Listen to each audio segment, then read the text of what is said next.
And if you're an entrepreneurial or fast-growing privately owned business, I'd argue that EOS Rocks are the more powerful tool. Too many goals often dilute the focus. It's actually really hard to keep track of all the cascading OKRs and who's responsible and what's going on. And a lot of the time, people will spend more time tracking than they're actually doing.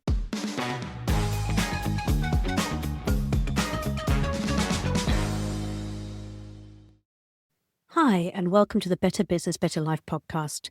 I'm Debra Chantry-Taylor, EOS implementer, family business advisor, and someone who's been in the trenches with hundreds of business owners over the last 25 years. Today, I'm going to be talking about a topic that stirs up a lot of debate. OKRs versus Rocks. They're both goal-setting frameworks, but they work very differently. And if you're an entrepreneurial or fast-growing privately owned business, I'd argue that EOS Rocks are the more powerful tool, especially when you combine them with a strong accountability chart and a weekly scorecard. So let's unpack what these tools really are, how they differ, and why less really is more when it comes to execution. So first of all, let's get started with what are OKRs and what are Rocks. Let's start by breaking down what each term actually means. So OKRs are objectives and key results. They've come out of Silicon Valley and they were made famous by companies like Google. They typically involve setting big, ambitious goals at a company, team, and individual level with 3 to 5 measurable key results per objective. They often cascade throughout the business, everyone having their own set. Rocks in EOS language are 3 to 7 key priorities set quarterly at a leadership team level. Each rock is clear, specific, and owned by one person. They may be shared in execution, but one person and one person only is accountable for completion. And rocks don't cascade in the same way. We only add departmental or individual rocks if they're absolutely necessary. So in short, OKRs, lots of goals at all levels. Rocks, fewer focused priorities with clear ownership. So what's the problem with OKRs in entrepreneurial companies? I guess the thing is that OKRs, they sound great on paper, but in entrepreneurial businesses, especially those of fewer than 250 staff, they often fall short. That said, I have also worked with companies that have up to 600 staff and they still find Rocks a whole lot better methodology. And so here's why. Too many goals often dilute the focus. It's actually really hard to keep track of all the cascading OKRs and who's responsible and what's going on. And a lot of the time, people will spend more time tracking than they're actually doing. The biggest challenge, I think, is about accountability. So accountability becomes fuzzy. Who actually owns what? I've seen businesses spend hours writing beautiful OKRs only to have them fall by the wayside 3 weeks in. There's no rhythm, no accountability, no traction.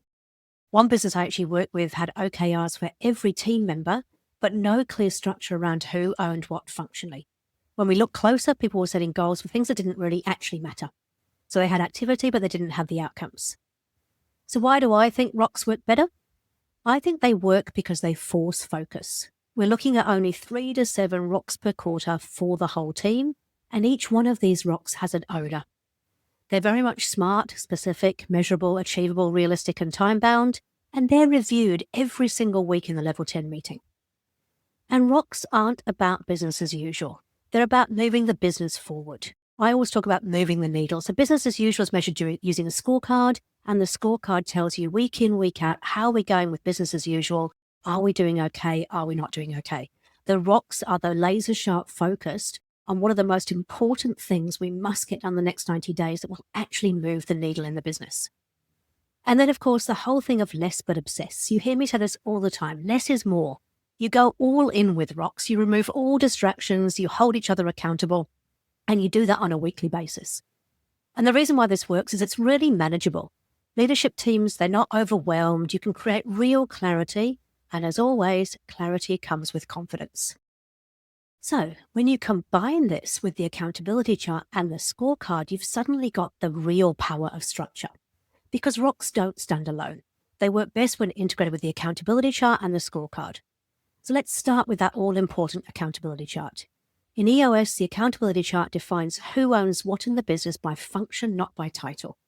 It gives those 5 to 6 key bullet points, their roles and responsibilities that they're actually held accountable for by their function.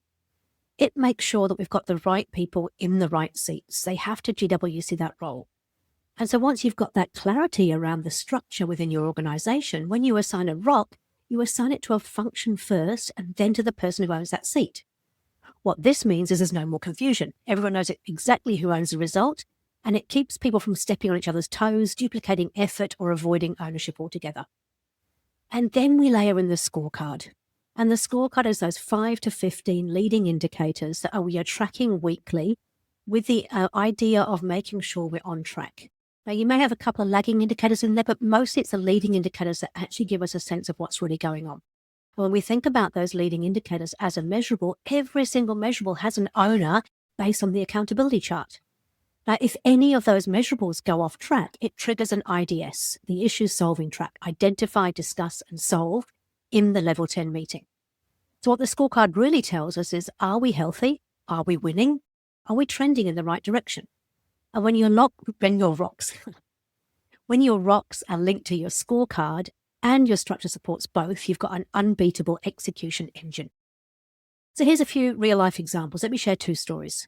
Professional services firm, they used OKRs, but nobody updated them. So people had 6 or 7 each, but none linked back to a clear business priority. When we shifted to Rocks, we simplified the structure and ran level 10s. They started hitting goals within 2 quarters. The other story I'd love to share is about a family-run construction business. So their Rocks became more like to-do lists. But once we connected them to the functions of their accountability chart and started tracking the measurables on a scorecard, then they had their business as usual and they finally got clear. That clarity around the accountability chart, the scorecard, and the Rocks is really what got them traction. So as always, I'd love you to leave here with practical tips and tools.